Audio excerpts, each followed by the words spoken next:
start today. So as I was saying, adding a new asset class.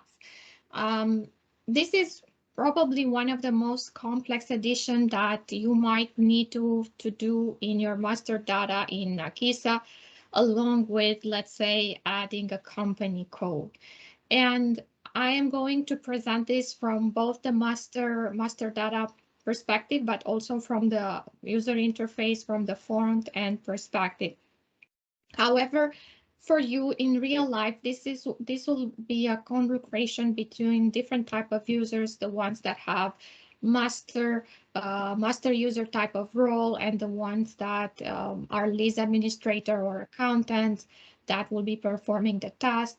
Also, this will be a collaboration with your accounting, with your business team, because of the type of information you need to update, you need to include in your master data. So this type of edition covers a lot of tables. And as always, our recommendation is to start this in your QA, in your test instance, to go through the steps, then ask your users to perform tests based on the type of errors they will get, to troubleshoot and make the updates. Once you have a finalized file for update, you can proceed to go in production and perform the same steps. Of course, at the end, testing is of the utmost importance. We're going to go through a few slides, and then we're going to go directly to the application to look into the actual steps to follow. So as you saw before, the first step will be to actually add the asset class. And in my example, I'm covering adding one asset class, but in your case, you might have several. There are several ways to do this. We're going to go through this in 1 second. So first step is to add the actual asset in the application. Then you can move to the system configuration. And of course, here it depends whether you want to update a specific company from a specific system, or if you want to do it for all the systems, for all the companies, you will have to take them all into consideration. Now, of course, at the level of every system, there are things to consider, there are tables to consider for update. In selecting those tables, you need to consider whether you are in a connected or disconnected system, but also to take into consideration the accounting settings that you have in your application, meaning if certain tables are based on the asset class, if you have accounting determination based on the asset class, or for example, the IBR table is also based on the asset class. So with that in mind, you will need to look at several groups of tables, the asset setup tables, the accounting setup tables, and depending on your specific configuration, there are some other tables that you might need to consider, like the incremental borrowing rate or the depreciation area. Once you have updated the configuration tables, you can update or insert into your system configuration. You can do that with only the additional information. Once you do that, you can proceed into the front end to test. And we're going to talk about what exactly you need to test. So I'm going to move into the application right now. Please let me know if you can still see my screen. Yes. Okay, perfect. Thank you so much. So this is an application to which I have fireman access, meaning that I can access both the front end and the back end, and I can perform all types of tasks. So pretty much I'm accumulating several roles. That will not be the case when you are performing this. So that's why you need to plan this type of action and to make sure that you have you can cooperate with other type of users for testing. So I am right now in the manager page in the back end of the configuration. And as you can see here, we have the application configuration and the system configuration. As I was saying earlier, the first step for adding an asset class will be to define it in the asset class mapping. And if you have only one asset class, you can simply click on add here and add your asset class, your ID. This will be the ID that the users will see, and of course the description that the users will see in the front end. And as you perform contract uploads, this is the ID that the users will need to take into consideration and to fill it in the template. So here you can insert the details. Of course, you need to count on the information from your accounting team on the description of the asset class, and they can even choose the ID if they want to, or you can go with the other type of ID that are already in the system. It goes without saying it has to be a unique ID here. You can't use one that it's already used. Otherwise, the system will not take it into consideration. Now, once you perform this, and as I was saying, if you have one or two, you can do this through addition directly in the application. But let's say you have several, the way to do this is through an upload into the data application. So for that, you can simply download the application data, and you will get an Excel file that you can open, and you can go directly to the table that you are interested in.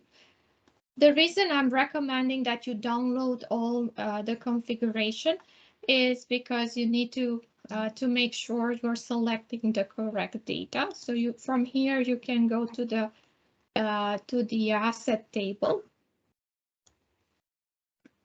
Let me see if I can see it right now. So internal asset class mapping. So this is the targeted table.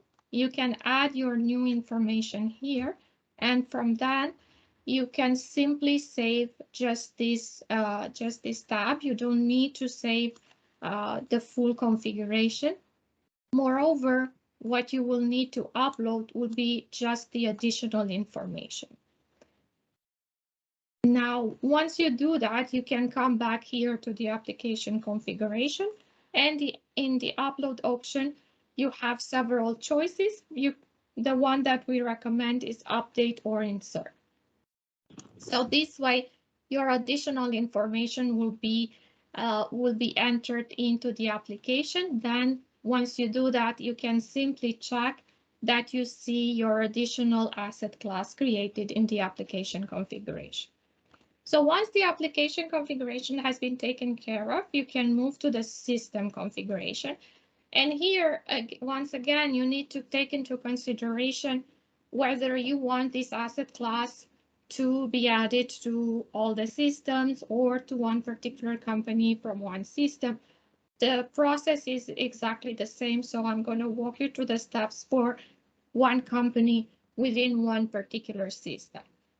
So let's say we are going with a disconnected system and we want to add the asset class in one particular company, D111.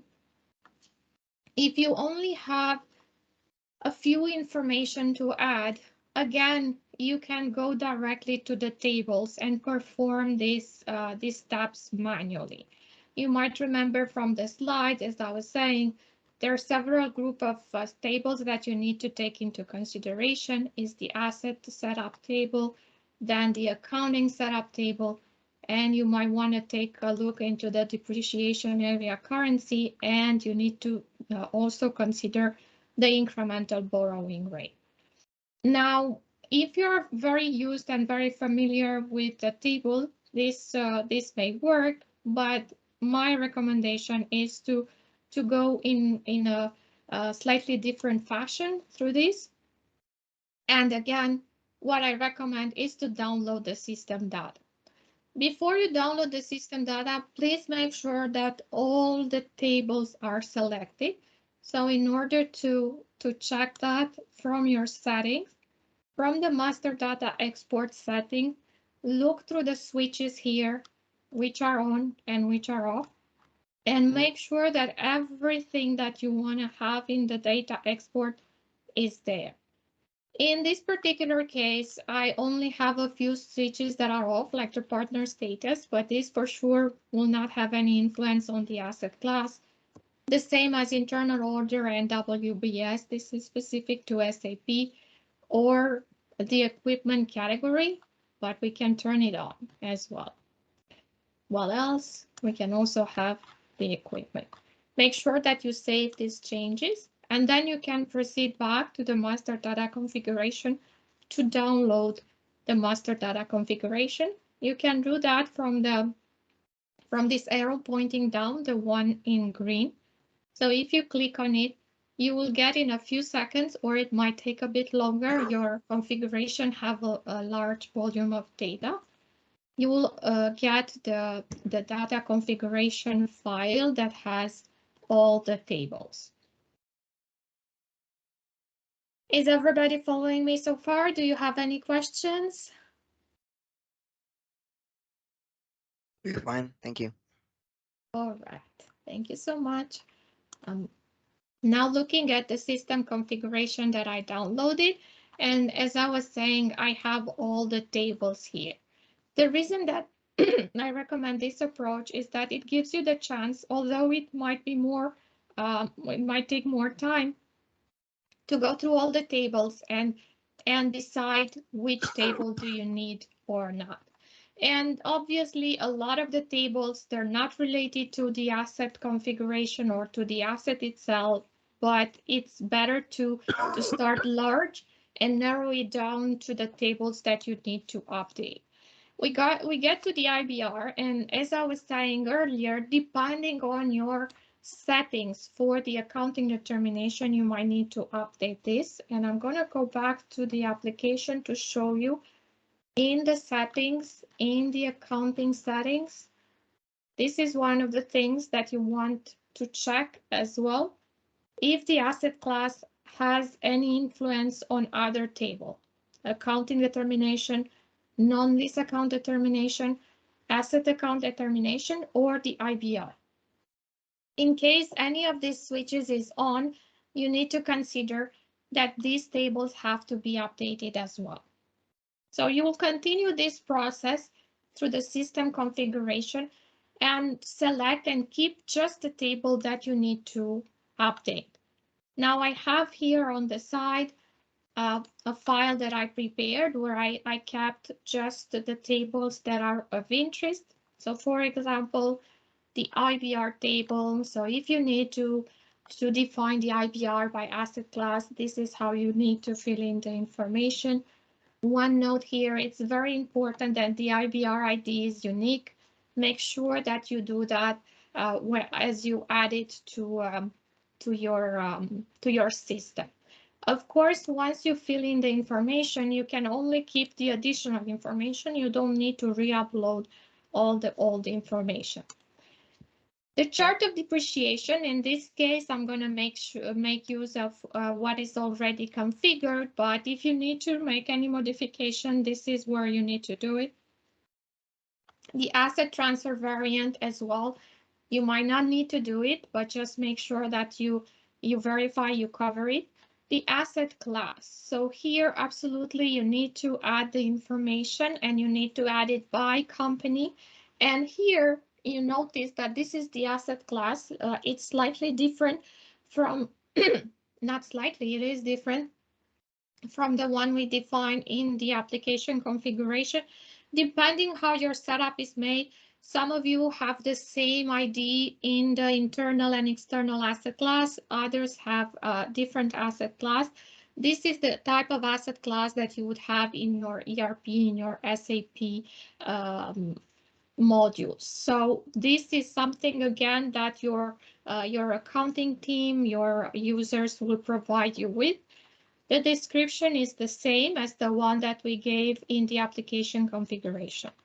In the depreciation area, of course, we need to add the information. However, keep in mind this is relevant for SAP connection. So in case you are in a disconnected system, this might not be relevant. So you need to include the asset class and define the same depreciation area as for the others. The external asset class mapping. So this is where we link the information, the internal and the external asset class. So user can actually select the type of the asset class that we created in the user interface. And here you need to add the information by standard. You need to add a depreciation area. You need to make the link between the external and the internal asset class. Once again, very important, the external asset class ID has to be a unique ID. Make sure that you check that before uploading the information. If this is a duplicate ID, the system will not take it into consideration. Now, with the new asset class, it might be very possible that you have new GLs account that are created. And this, again, it's something that somebody that has power user or can do the modification in the manager and may not be aware of. But one of the important things is that you can select this table and send it to your accounting team and ask them to complete any relevant information. Very relevant will be that they will need to add any new GL accounts that they created in the ERP as well. So you can add them here. Let's say you have an asset GL account, a GL account for accumulated depreciation, for depreciation expense, and so on. You will have to add them here. And of course, this has to be done by company code. Once you have the new GL accounts, of course, you will need to use them for the asset accounting determination and the accounting determination and non-lease account determination. So you will have to fill in the information in this table. Once you do that, once again, make sure the IDs are unique, otherwise the system will disregard them. And you will notice here the asset class in this particular example and in our system that I'm showing right now, the asset account determination is not linked to the asset itself. So, but in your case and in some cases, you will have this situation. The asset account determination is one of the tables that in case of SAP connectivity is synced directly to SAP. So for those cases, you might not need to do that. However, for the accounting determination, in both connected and disconnected system, you will need to add this information if you have new GLs accounts that are created for the asset. So the same will go for the non-lease account determination. And the last table that it might be of interest when you have a new asset class is the depreciation area currency. Again, this is relevant for SAP connectivity. If you need to add some information, that's the chance to do so. So once you have the table, and I was saying you send it to your accounting team, they fill in the information, then you check the details and you will be able to update your information at the system level. The way to do that is by clicking into the upload system configuration. Make sure to select update on insert, and this way you will be able to update your information. If you only keep the additional information, it will take only a couple of seconds to have the information in the system.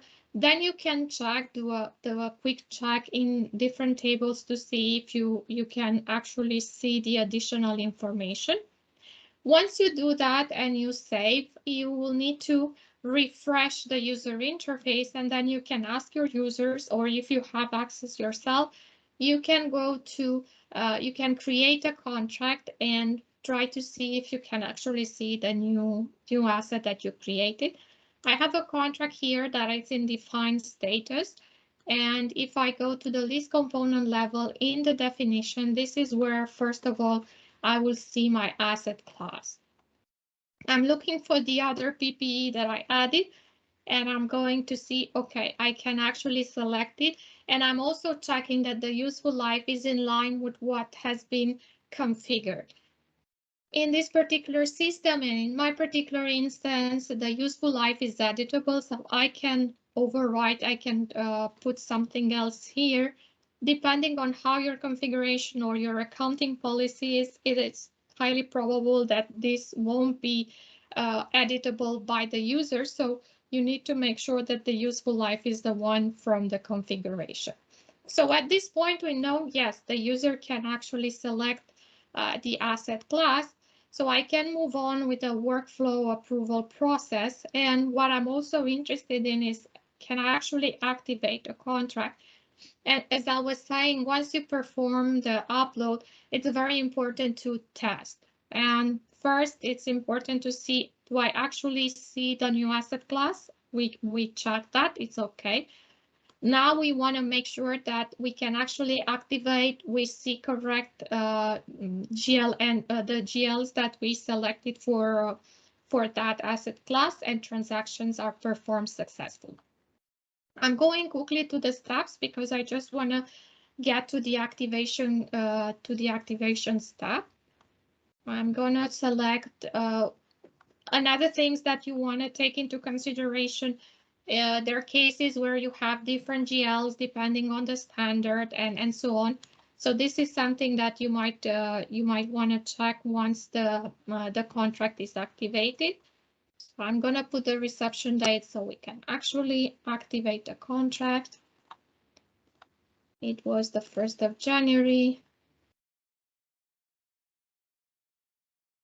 And with that, I can already activate my contract. So then we can take a look at the actual transaction. So my activation is now in blue, so I can perform to activate. Any questions so far? Is everybody following me? Yeah, no problem. Thank you so much for confirming. All right, we're gonna give it a. So now we were able to activate a contract. There are no errors. So keep in mind the troubleshooting part, the testing, which every error that the user get, note it down, check the logs, see what the system says it's missing.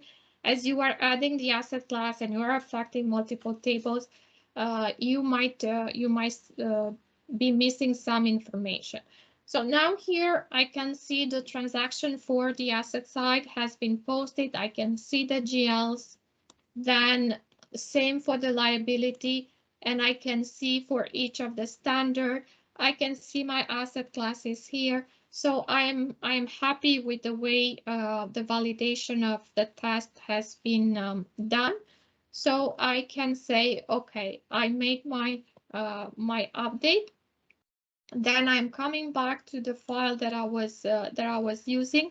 I can save it and repeat the process in production. So these are all the steps that you need to perform when you add an asset class. As I was saying earlier, it's very important that you go through all the tables, you make sure you have the right information, and then you perform the test. In my presentation here, I added an extra slide on the troubleshooting that you need to do as you test. So for all these type of errors, like if you get any errors like stuck in activation, stuck in reprocess, make sure that you follow the error messages, you follow the log, and then you will know what exactly is missing. Because as you saw, there are a lot of tables that are involved and can need to be updated when you have a new asset class. So with that, that's the first topic that I covered. Do you have any questions? Do you have any special situations on your side? Do you have any comments on this?